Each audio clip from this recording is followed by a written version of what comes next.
Hello বন্ধুরা, নিয়ে আসলাম এখন আবারও একটা নতুন ভিডিও। বন্ধুরা, আজকের এই ভিডিওর মূল উদ্দেশ্য হলো যে আপনারা যে থাম্বনেলে দেখলেন এই ধরনের ফটো কিভাবে আপনারা আপনাদের মোবাইল দিয়ে খুব কম সময়ে আর খুব সহজ পদ্ধতিতে কিভাবে আপনারা বানাবেন সেই বিষয় নিয়ে আমি আজকে আপনাদের এই ভিডিওর মাধ্যমে শিখিয়ে দেবো। তো বন্ধুরা, যদি আপনাদের ভিডিওটা ভালো লেগে থাকে তাহলে ভিডিওটাকে একটা লাইক করে দিবেন এবং আমার চ্যানেলটাকে সাবস্ক্রাইব করে দিবেন।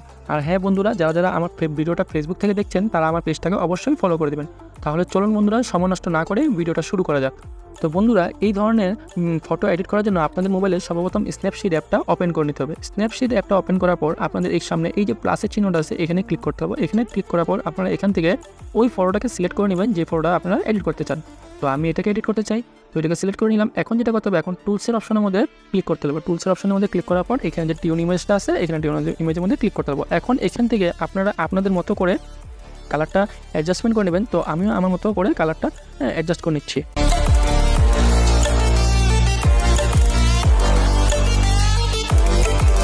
তো হয়ে গেল। এখন যেটা করতে হবে, এখন নিচে রাইট চিহ্নতে ক্লিক করে দিলাম। এখন আবার টুলসের অপশনের মধ্যে ক্লিক করলাম।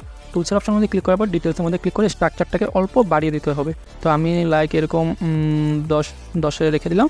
ব্যাস, এখন রাইট চিহ্নতে ক্লিক করে দেবো। এখন আবারও টুলসের অপশনে ক্লিক করতে হবে। টুলসের অপশনে ক্লিক করে এখানে সিলেক্টিভ টুলটা যেটা আছে এটাকে সিলেক্ট করে এই টুলটাকে এই যে এভাবে শার্টের যে কালার থাকে এই কালারের মধ্যে এভাবে বসিয়ে সার্কেলটাকে একটু ছোটো করে নিতে হবে। হ্যাঁ, এখন এটাকে শার্টটার যে কালারটা একটু লাইট কালার আছে, তো এটা একটু ডার্ক করতে হবে। ডার্ক করার জন্য এটাতে একটু ব্রাইটনেসটা একটু বাড়ায় দিতে হবে আর কন্ট্রাস্টটা একটু বাড়ায় দিলাম, সিচুয়েশনটাকে একটু বাড়ায় দিলাম এবং স্ট্রাকচারটাকেও একটু বাড়ায় দিলাম। ব্যাস, হয়ে গেল। এখন রাইট চিহ্নতে ক্লিক করে ফটোটা সেভ করবো। রাইট চিহ্নতে ক্লিক করলাম। এখন সেভ করার জন্য এক্সপোর্টার অপশনের মধ্যে ক্লিক করতে লাগবো। এখন এখান থেকে সেভ করে দিলাম। ব্যাস, হয়ে গেল। এখন যেটা করতে হবে, এখন হলো মেন কাম। এখন হলো আপনাদের মোবাইলে লাইটরুম অ্যাপটা ওপেন করে নিতে হবে। লাইটরুম অ্যাপটা ওপেন করার পর এখান থেকে আপনারা গ্যালারিতে যাবেন।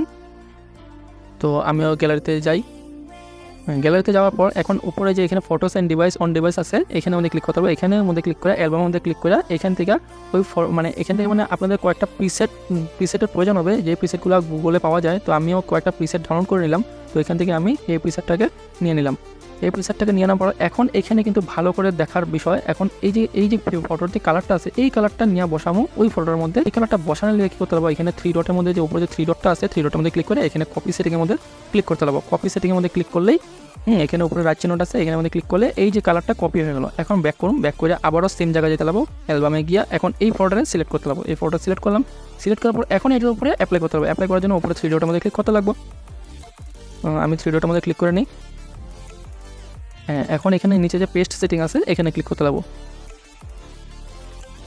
এই যে ব্যাস, দেখতেই পেলেন বন্ধুরা কীভাবে একদম একটা ক্লিকের মধ্যে কালারটা একদম পুরো সম্পূর্ণ চেঞ্জ হয়ে গেল। এখন যদি আপনারা চান তাহলে আপনারা আপনাদের মতো করে ফটোটাকে সেভ করে ফটোটা যদি অন্য অ্যাপস বা অন্য সফটওয়্যার দিয়ে যদি আপনারা এডিট করতে চান তাহলে করতে পারেন। তো আমার ফটোটা এডিট হয়ে গেছে। তো এখন এটাকে সেভ করবো। সেভ করার জন্য উপরে যে 3 ডটটা আছে এখানের মধ্যে ক্লিক করতে লাগবো। এখানে ক্লিক করে এই যে এখানে সেভ কপি টু ডিভাইস আছে এখানে ক্লিক করলে এই তো ফটোটা সেভ হয়ে গেলো। তো বন্ধুরা, এটাই ছিল আজকের ভিডিও। তো আশা করি ভিডিওটা ভালো লাগছে। যদি ভিডিওটা ভালো লাগে থাকে তাহলে বন্ধুরা আপনাদের কাছে একটাই রিকোয়েস্ট, আপনারা আমার ভিডিওটাকে একটা লাইক করে দিন আর আমার ইউটিউব চ্যানেলটাকে একটা সাবস্ক্রাইব করে দিন।